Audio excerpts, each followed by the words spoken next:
এই প্রচন্ড গরমে আমরা সকলেই কিন্তু নানা রকমের ঠান্ডা খাবার খেতে বেশি পছন্দ করি। আর গরম ভাতে জল ঢেলে বা পান্তা ভাত খেতেও আমরা অনেকেই ভীষণ পছন্দ করি। আর পান্তা ভাত এমনই একটি খাবার, আমার মনে হয় এটি বছরের পর বছর ধরে মানুষ খেয়ে আসছে। তবে এক একজন এক এক রকম উপকরণ দিয়ে পান্তা ভাত খেয়ে অভ্যস্ত। আমি আজকে আপনাদের সঙ্গে একটি পান্তা ভাতের থালি শেয়ার করছি। আর পান্তা ভাতের থালিতে কি কি আছে সেটা দেখতে গেলে অবশ্যই পুরো ভিডিওটা আপনাদেরকে দেখতে হবে। তাহলে শুরু করা যাক আজকের ভিডিওটি। পান্তা ভাতের থালি বানানোর জন্য আমাদের সবার প্রথমে তৈরি করে নিতে হবে ভাত। আমি ভাত ফ্যান ঝরিয়ে নিয়ে ঠান্ডা করে রেখেছি। এবার দিয়ে দিচ্ছি পরিমাণ মতো জল। চাইলে আপনারা ওভারনাইট ভাতটা রেখে দিতে পারেন, আবার সকাল সকাল রান্না করে জল ঢেলে রেখে দুপুরে বা রাতেও কিন্তু খেতে পারেন। এবার পান্তা ভাত খাবার জন্য কিছু উপকরণ তৈরি করব। প্রথমেই আমি শুরু করছি পটল ভাজা দিয়ে। তার জন্য আগে থেকে 4টে মাঝারি মাপের পটল ভালো করে ধুয়ে খোসা ছাড়িয়ে রেখে দিয়েছি। এবার একে একে সব পটলগুলো মাছ বরাবর কেটে নিচ্ছি। এরপর কাটা পটলগুলোকে একটা বড় পাত্রে নিয়ে নিচ্ছি। তারপর দিচ্ছি স্বাদ মতো লবণ, 1 চা চামচ হলুদের গুঁড়ো আর 1 চা চামচ জিরে গুঁড়ো। হাত দিয়ে ভালো করে মাখিয়ে নিচ্ছি যেন মশলাটা সব দিক থেকে মেখে যায়। এই ফাঁকে একটা কড়াই গরম করতে বসিয়ে দিলাম। কড়াইটা ভালো করে গরম হলে তাতে প্রয়োজন মতো সর্ষের তেল দিয়ে দিলাম। তেলটা গরম হতে শুরু করলেই একে একে মশলা মাখানো পটলের টুকরোগুলো দিয়ে দিলাম গরম তেলে।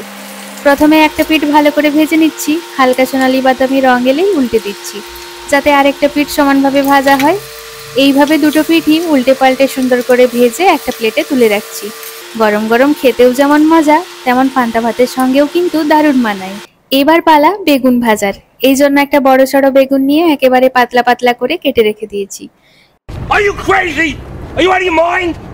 এবার একটা আলাদা প্লেটে নিয়ে নিচ্ছি 1 চা চামচ হলুদের গুঁড়ো, 1 চা চামচ লঙ্কার গুঁড়ো, 1 চা চামচ জিরে গুঁড়ো আর স্বাদ মতো লবণ। সব গুঁড়ো মশলাগুলো ভালো করে মিশিয়ে নিচ্ছি যেন একসাথে বেগুনে মাখানো যায়। এবার এক একটা করে বেগুনের ফালি নিয়ে দুই পিঠে ভালোভাবে মশলা মেখে নিচ্ছি। মশলাটা যেন গায়ে বসে যায় ঠিক সেইভাবে হাত দিয়ে চেপে চেপে মাখাচ্ছি। এইভাবে একে একে সব ফালিতেই মশলা লাগিয়ে রেখে দিচ্ছি। এই বেগুনগুলো এখন একটুখানি ম্যারিনেট হতে দিলেই ভাজার জন্য একেবারে রেডি। সেই ফাঁকে একটা কড়াই গরম করতে বসিয়ে দিলাম।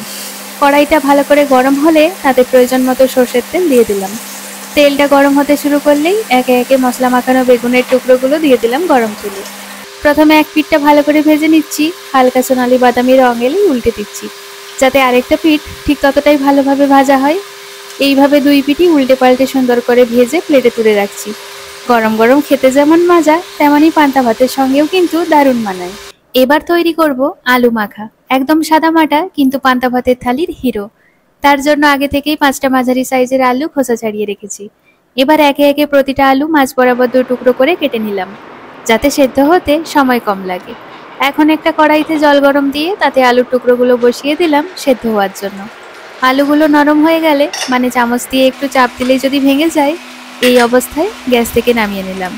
এবার একটু ঠান্ডা হতে দিচ্ছি, তারপর মাখানোর পালা। এবার একটা বড় সাইজের পেঁয়াজ নিয়ে একদম পাতলা পাতলা করে কুচি করে নিলাম। পেঁয়াজটা যেন পুরো মাথায় মেশে, তাই একটু বেশি করেই নিচ্ছি। এবার একটা কড়াই বসিয়ে তাতে পরিমাণ মতো সর্ষের তেল দিলাম। তেলটা ভালো করে গরম হলে তাতে কয়েকটা শুকনো লঙ্কা দিয়ে দিলাম। লঙ্কাগুলো যখন কড়কড়ে ভাজা হয়ে গেল তখন সেগুলো তুলে আলাদা করে রাখলাম, মাখার সময় কাজে লাগবে।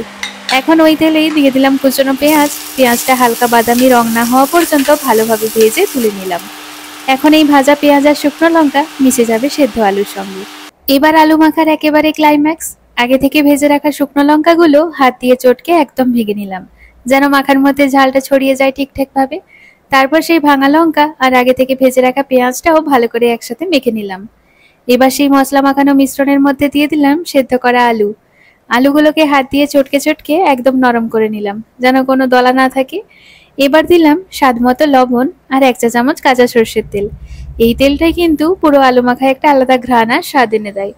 সবকিছু একসাথে ভালো করে হাত দিয়ে মেখে নিলাম। একদম চটকানো মেখে তৈরি হয়ে গেল ঘরোয়া ঝাল ঝাল আলু মাখা। পান্তা ভাতের থালির পাশে এই আলু মাখা, কি বলেন? মন ভরল না পেট? এখন আমি পান্তা ভাতের থালিটা প্রস্তুত করে নেব।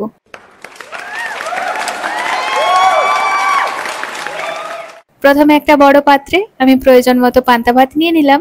এরপর তার উপর দিলাম 1 টুকরো পেঁয়াজ, একটা কাঁচা লঙ্কা আর 1 চামচ কাঁচা সর্ষের তেল। আমার মনে হয় এই উপকরণগুলো না থাকলে পান্তা ভাতের থালিটা অপূর্ণ থেকে যায়। এবার একটা বাটিতে নিলাম স্বাদ মতো লবণ, কারণ পান্তা ভাতের সাথে লবণ ছাড়া জমে না। আর একটা বাটিতে দিলাম বেগুন ভাজা, এরপর আরেকটা বাটিতে পটল ভাজা। সবগুলো একে একে পান্তা ভাতের থালিতে সাজিয়ে রাখলাম। এখন আরেকটা বাটিতে আলু মাখা তুলে দিয়ে তার উপর একখানা ভাজা লঙ্কা দিলাম, যেন একটু ঝাল ঝাল অনুভূতি আসে। আর সবচেয়ে শেষের টাচ, এক টুকরো লেবু যোগ করে দিলাম, কারণ লেবু ছাড়া এই থালি অসম্পূর্ণ মনে হয়। এইভাবে সবকিছু গুছিয়ে একেবারে উপভোগ্য পান্তা ভাতের থালি রেডি হয়ে গেল। এখন পান্তা ভাতের থালি পুরোপুরি প্রস্তুত, যেটা খেয়ে মনও ভরবে আর চোখেও আরাম। তো আজকের রেসিপি এখানেই শেষ। আশা করি আপনাদের ভালো লাগবে, আর বাড়ির সবাই মিলে এই গরমে মজা করে খাবেন। আপনি যদি এই রেসিপি ট্রাই করেন আমাকে জানাতে ভুলবেন না। আরও রেসিপির জন্য চ্যানেলটা সাবস্ক্রাইব করতে ভুলবেন না। আবার দেখা হবে নতুন একটা রেসিপি নিয়ে। সবাই ভালো থাকবেন, সুস্থ থাকবেন। আজকের মতো টাটা।